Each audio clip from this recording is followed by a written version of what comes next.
Recently मैं कैल Newport की book पढ़ रहा था, how to become a straight A student और how to win at college, और उसमें मैं एक रेवोल्यूशनरी स्टडी टिप ढूंढ रहा था ताकि वो आपको एग्जाम टाइम में हेल्प कर सके। तो फाइनली मुझे 3 स्टडी टिप्स मिली जो हम इस वीडियो में डिस्कस करेंगे। कैल न्यूपोर्ट बोलते हैं कि अगर ये 3 स्ट्रैटेजीज कोई स्टूडेंट अच्छे से फॉलो नहीं कर रहा है तो उसके लिए बाकी सारी स्ट्रैटेजीज यूजलेस है। लेकिन इससे पहले मैं आपको वो 3 स्टडी मेथड्स बताऊं, मैं आपके साथ एक स्टोरी डिस्कस करना चाहता हूँ। रिसेंटली मैं टोनी रॉबिन्स की एक वीडियो देख रहा था जिसमें वो बताते हैं कि एक बार वो अपने बच्चों के साथ गोल्फ सीखने गए। जैसे ही उन्होंने बॉल को हिट किया तो वो सामने वाले लेक में जाकर गिर गई। उन्होंने फिर से बॉल को हिट किया और वो दोबारा से लेक में जाकर गिर गई। उनके साथ अगली 5-6 बार ऐसा ही हुआ। वो बॉल को हिट करते और वो फिर दोबारा से लेक में जाके गिर जाती। उन्होंने अपने इंस्ट्रक्टर को बुलाया और कहा कि ये तो बहुत ही डिफिकल्ट गेम है, मुझे तो इस गेम में एवरेज बनने में भी सालों लग जाएंगे। इस पर उनका इंस्ट्रक्टर हंसने लगा और उन्होंने कहा, नहीं, तुम सिर्फ 1 मिलीमीटर या 2 मिलीमीटर दूर हो एक बेस्ट प्लेयर बनने से। इस पर टोनी रॉबिन्स हैरान हो गए और उन्होंने कहा, आप ये क्या बोल रहे हो? ये गोल्फ बॉल हर बार अपने गोल से कम 50-60 मीटर दूर जा रही है और आप कह रहे हो कि मैं सिर्फ 1 या 2 मिलीमीटर दूर हूँ। इस पर उनके इंस्ट्रक्टर ने उन्हें समझाया और कहा, देखो, जब तुम एक्चुअल में बॉल को हिट करते हो तो अगर तुम सिर्फ 1 मिलीमीटर दूसरी डायरेक्शन में हिट करोगे तो वो बॉल लेक के बजाय ग्राउंड में हिट करेगी, और अगर तुम बॉल को 1 और मिलीमीटर दूसरी डायरेक्शन में हिट करोगे तो वो बॉल डायरेक्टली होल में जाएगी और तुम अच्छे प्लेयर बन जाओगे। यानी तुम्हारी प्रेजेंट लेवल और तुम्हारी सक्सेस के बीच में सिर्फ 2 मिलीमीटर का फासला है। इससे टोनी रॉबिन्स बहुत इंप्रेस हो गए और उन्होंने सोचा कि ये कितना अच्छा बिलीफ सिस्टम है, और अगर लोग इस तरीके से सोचें तो बहुत सारे लोग जो अपने गोल में क्विट कर देते हैं वो उससे बच सकते हैं। और ये रियल लाइफ के बाकी केसेस में भी ट्रू है। एक बार टोनी रॉबिन्स अपने फ्रेंड के पास गए हुए थे जो कि एक प्लास्टिक सर्जन थे। वो प्लास्टिक सर्जन अपने काम में इतने अच्छे थे कि लोग उन्हें $1 मिलियन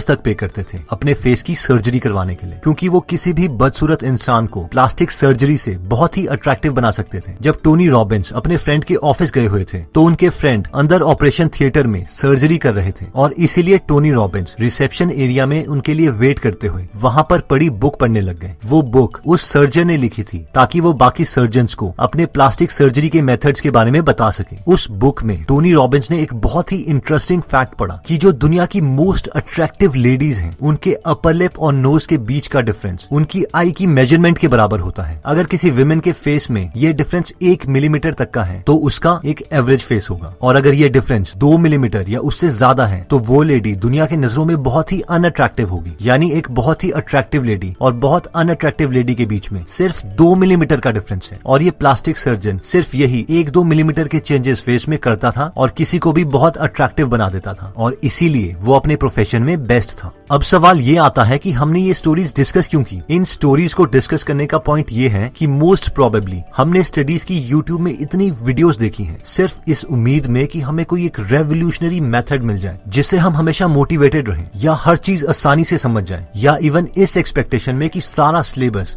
हम एक आवर में ही खत्म कर दें। और टू बी ऑनेस्ट, ऐसा कोई मेथड एग्जिस्ट ही नहीं करता। हमारे फेलियर्स और सक्सेस के बीच में बहुत ही छोटी हैबिट्स या मेथड्स का डिफरेंस होता है। कई बार हम इन मेथड्स को इतना सिंपल समझ लेते हैं या हम इन मेथड से इतने फैमिलियर हो जाते हैं कि हम ये रियलाइज ही नहीं करते कि हम इन मेथड्स को तो यूज कर ही नहीं रहे हैं और बस एक नए रेवोल्यूशनरी मेथड की तलाश में रहते हैं, और इसीलिए हमें कोई चेंज भी नहीं आता। तो इस वीडियो में हम उन स्मॉल चेंजेस के बारे में डिस्कस करेंगे जो हम यूज कर सकते हैं अपनी स्टडीज की क्वालिटी को इम्प्रूव करने के लिए। हम ये 3 मेथड्स कैल न्यूपोर्ट की book how to become a straight A student के फर्स्ट पार्ट में से बताएंगे, और इन 3 स्टडी हैबिट्स में सबसे पहले टिप आती है, manage your time in 5 minutes a day. Cal Newport अपनी बुक में बोलते हैं कि जब तक हम सारी डेडलाइन, सारी असाइनमेंट, सारे टास्क, सारे गोल्स अपने माइंड में रखेंगे, और तब तक हम रिलैक्स नहीं कर सकते जब तक हम उन थॉट से डील नहीं कर लेते। इसीलिए कैल बोलते हैं कि सुबह उठकर सिर्फ 5 मिनट लगाकर एक बार अपने उस दिन के सारे काम को एक जगह पर लिख लीजिए। रिसर्च के अकॉर्डिंग जब तक हम अपने थॉट्स को डील नहीं कर लेते हैं तो वो थॉट हमें डिस्टर्ब करते रहेंगे। इसलिए जब हम किसी चीज को पेपर में लिख देते हैं तो हमारा ब्रेन एनर्जेटिक और बहुत ज्यादा रिलैक्स हो जाता है। साथ ही में हम अपनी प्रायोरिटीज सेट कर सकते हैं कि हमें सबसे पहले कौन से सब्जेक्ट के, कौन से चैप्टर के, कौन से आर्टिकल पढ़ने हैं, और फिर उसी चैप्टर के आर्टिकल से हमें स्टार्ट करना है जो टॉप प्रायोरिटी पर है, क्योंकि ये सीक्वेंस ही हमें एक फेलियर या सक्सेसफुल स्टूडेंट बना सकता है।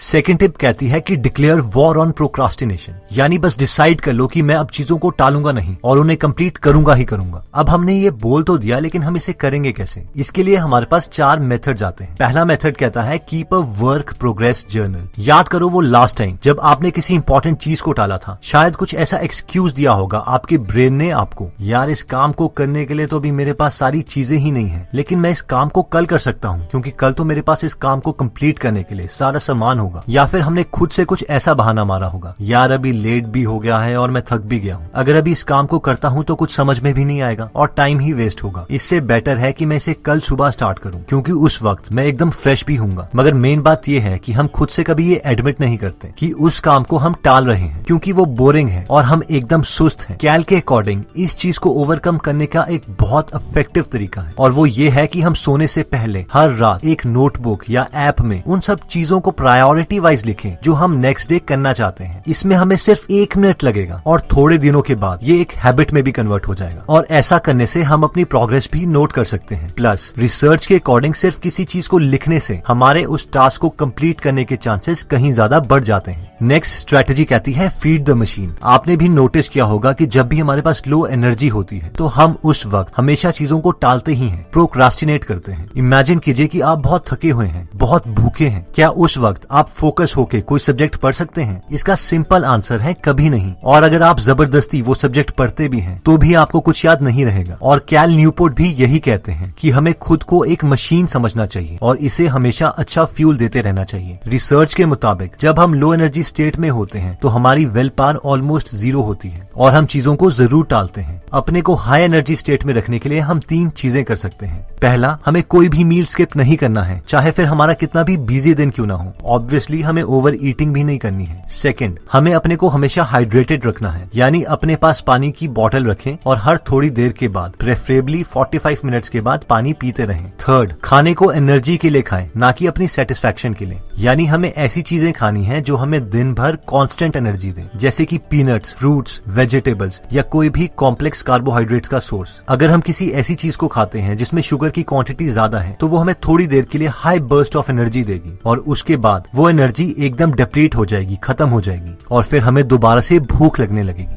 टालने वाली आदत को खत्म करने के लिए तीसरा तरीका कहता है make an event out of worst task. हमें कई काम इतने ज्यादा बोरिंग लगते हैं कि अगर उन काम का थॉट हमारे दिमाग में भी आ जाए तो भी हमें डर लगने लगता है। किसी के लिए वो डरावना काम मैथमेटिक्स का कोई चैप्टर खत्म करना हो सकता है, किसी के लिए वो ऑर्गेनिक केमिस्ट्री हो सकती है। कैल अपनी बुक में बोलते हैं कि अगर हमें कोई भी काम बहुत ज्यादा बोरिंग लगता है तो इस इशू को भी हैंडल किया जा सकता है और वो है कि उसका एक बड़ा इवेंट बना दे। इवेंट बना दे? जी हाँ, मान लीजिए कि आपको कोई सब्जेक्ट पढ़ना पसंद नहीं है तो उसे पढ़ने के लिए हम कोई लाइब्रेरी ढूंढ सकते हैं जो हमारे घर से बहुत ज्यादा दूर है, या फिर कोई रेस्टोरेंट या इवन की कोई बुक स्टोर, ताकि अगर हम वहाँ पर एक बार पहुंच जाएं तो हम अपने घर में वापस जल्दी ना पहुंच सके। कैल बोलते हैं कि जब हम ऐसी जगह पर जाते हैं जो नई है और एकदम आइसोलेटेड है और साथ में हमारे घर से बहुत दूर है, तो ऐसी जगह पर हमारे पास उस सब्जेक्ट को पढ़ने के अलावा और कोई ऑप्शन ही नहीं रहता। और एक बार जब हम उस बोरिंग सब्जेक्ट को स्टार्ट कर देते हैं तो एक मोमेंटम बन जाता है जिससे उस सब्जेक्ट की वजह से हमारा सारा डर खत्म हो जाता है। नेक्स्ट टिप कहती है कि चूज योर हार्ड डेज। कैल बोलते हैं कि स्टूडेंट लाइफ में ऐसे दिन आते ही हैं जब हमारे पास बिल्कुल भी फ्री टाइम नहीं होता। हमें कुछ ऐसे काम भी करने पड़ते हैं जो हमें बोरिंग लगते हैं और जिन्हें हम बिल्कुल भी नहीं करना चाहते। और ऐसे केसेस में हमारे पास 2 ऑप्शंस हैं। पहला तो ये कि हम चीजों को टालते रहें जब तक कि एक्सट्रीम कंडीशन ना आ जाए और हमें ऐसे दिन जबरदस्ती गुजारने पड़े। दूसरा ऑप्शन है कि हम पहले से ही चूज कर लें कि हम इतनी मेहनत कौन से दिन करना चाहते हैं। मान लीजिए हम सैटरडे सिलेक्ट करते हैं तो हर सैटरडे हम अपने सेलफोन्स ऑफ करके पूरा दिन सिर्फ काम ही करेंगे। उस दिन हम अपने किसी भी फ्रेंड के साथ कोई कम्युनिकेशन नहीं करेंगे। तीसरी स्टडी स्ट्रैटेजी हमारे 3 मोस्ट इंपॉर्टेंट सवालों का जवाब देती है कि हम कब पढ़ें, कहाँ पढ़ें और कितनी देर तक पढ़ें। तो सबसे पहले आता है कब पढ़ें। कैल के अकॉर्डिंग सबसे बेस्ट टाइम पढ़ने का सुबह है, क्योंकि उस वक्त हम सो के उठते हैं और एकदम फ्रेश होते हैं और उस वक्त हमें कोई डिस्टर्ब भी नहीं करता। तो हमें अपना मेजॉरिटी काम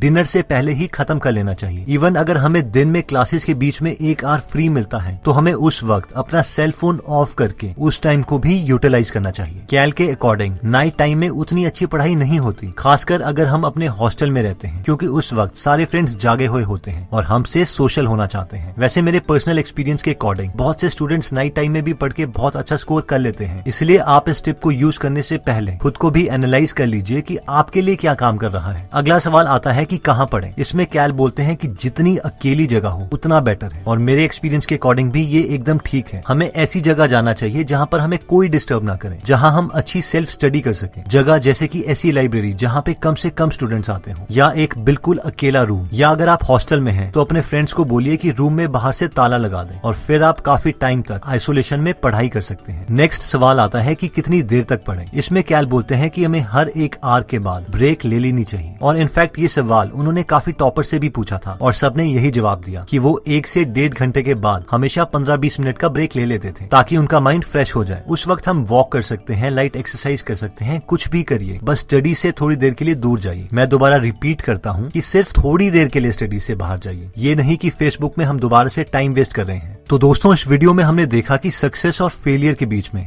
बहुत ज्यादा डिफरेंस नहीं होता, बस 4 या 5 छोटी हैबिट्स हैं जो हमें फेलियर या सक्सेसफुल बनाती हैं। अपनी स्टडी परफॉर्मेंस को हमने इंप्रूव करने के लिए 3 टिप्स देखे, जिसमें सबसे पहले आता है manage your time in 5 minutes a day, यानी सुबह सिर्फ 5 मिनट लगाकर अपने सारे टास्क एक जगह पर लिख लीजिए और उन्हें प्रायोरिटी वाइज सेट कर लीजिए कि सबसे पहले कौन से सब्जेक्ट का कौन सा आर्टिकल पढ़ना है। ये सीक्वेंस बहुत ज्यादा मैटर करता है, इसीलिए हमें टास्क प्रायोरिटी वाइज ही कंप्लीट करने हैं। नेक्स्ट था कि हम डिसाइड करें कि हम अब प्रोक्रास्टिनेट नहीं करेंगे। इसके लिए हमने 4 मेथड्स देखे। पहला था कि कोई भी मील स्किप नहीं करना है, अगर हमारे पास कम एनर्जी है तो हम जल्दी क्विट कर देंगे। सेकंड था कि अगर कोई बहुत ही बोरिंग काम है तो उसे कंप्लीट करने के लिए नई जगह पर दूर चले जाएं, और एक बार आपने वो काम स्टार्ट कर दिया तो उससे रिलेटेड सारे डर वाले इमोशंस खत्म हो जाएंगे। थर्ड था कि चूज योर हार्ड डेज, यानी हमारी स्टूडेंट लाइफ में मुश्किल दिन आने ही आने हैं जब हमारे पास बिल्कुल भी फ्री टाइम नहीं होगा, और इससे पहले कि हमें वो समय जबरदस्ती गुजारना पड़े, हम डिसाइड कर सकते हैं कि हम कौन से दिन बहुत ज्यादा हार्ड वर्क करेंगे, और उस दिन हमें अपने फ्रेंड्स के साथ कोई कम्युनिकेशन नहीं रखनी है। और फोर्थ था कि कीप अ वर्क जर्नल, यानी सिर्फ 1 मिनट लगा के रात को डिसाइड कर लीजिए कि आप अगले दिन क्या करना चाहते हैं, और अपनी प्रोग्रेस हमेशा ट्रैक कीजिए। फाइनली हमने देखा था कि कब पढ़ें, कहाँ पढ़ें और कितनी देर तक पढ़ें। तो इसका आंसर है कि हम डिनर से पहले अपने दिन का मैक्सिमम टास्क खत्म करने की कोशिश करें। सेकंड, यानी सबसे आइसोलेटेड या बिल्कुल अलग जगह में पढ़ें जहां पर हमें कोई डिस्टर्ब ना करे। और फाइनली था कि हर 1 से 1.5 घंटे के बाद 15 या 20 मिनट का ब्रेक ले लीजिए। दोस्तों, इस बुक में और भी काफी इंटरेस्टिंग टिप्स दिए गए हैं। अगर आप ये पूरी बुक पढ़ना चाहते हैं तो डिस्क्रिप्शन में दिए हुए लिंक पे जाके आप ये बुक खरीद सकते हैं। आप 2 फुल बुक्स को भी फ्री में सुन सकते हैं, जिसके लिए मैंने लिंक डिस्क्रिप्शन में दे दिया है। दोस्तों, अगर आप फ्री में हिंदी ऑडियो बुक समरी सुनना चाहते हैं तो डिस्क्रिप्शन में दिए हुए लिंक पे जाके आप हमारी गीगल ऐप डाउनलोड कर सकते हैं। वहां पे आप फेमस बुक सुन सकते हैं, जैसे कि the miracle morning, you can and you will, how to make friends and influence people,